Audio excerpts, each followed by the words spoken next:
Мојата мисија и функција е да се бавам со реални нешта, со вистински нешта. Такво вистинско нешто е спогодбата за безвизен режим за краткорочен престој, што денес ја подпишавме со амбасадорката на Украина. Целта на лажните вести, на лажното представување е дефокус и збрка. Колку повеќе зборуваме на таа тема, толку повеќе помагаме на тие чиј што интерес очигледно е да има збрка. Значи, мислам дека си имаме важни работи, мислам дека ќе бидеме мудри ако се фокусираме на реалните и на вистинските нешта. Вистинско нешто е порастот на размената со Украина од 35 милиони целата 2018 година на 80 милиони првите 5 месеци од 2019 година. И реално нешто е нашите граѓани кои ќе патуваат во Украина да патуваат без визи и обратно. Ќе помогне и на економијата, ќе помогне и на трговската размена. Значи, мислам дека ќе помагаме на тие што можеби немаат интерес за решавање проблеми, за успех во нашите стратешки цели, и затоа не би сакал да додавам гориво на оваа приказна. Само дали сте били известени каква е процедурата при таквите извршени телефонски разговори? Колку повеќе даваме оган, гориво на збрката, толку ја растеме. Дали може?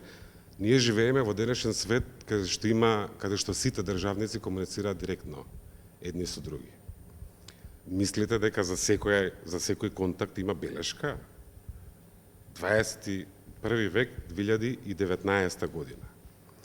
Животот е брз, работата е брза, дипломатијата е многу брза и особено за земја која што многу години изгуби делумно во одна место, делумно одејќи назад, особено меѓу 2008 и 2017 година, во овие 2 години имаме неверојатна брзина токму во резултати во надворешната политика. Се гледа НАТО членството. Јас сум голем оптимист за почетокот на преговори, пристапни преговори со Европската Унија. Прашање што ни беше котва, што не влечеше назад, разликата околу името со соседна Грција, е сега зад нас.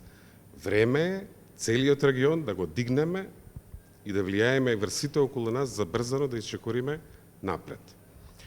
Оваа филозофија со белешки, со таа е филозофија на минатиот век. Нити сме единствени што биле жртва на ваков напад на лажно представување. Веројатно такви нешта ќе има и во иднина во смисла на обиди, да се концентрираме на реалноста и на вистината.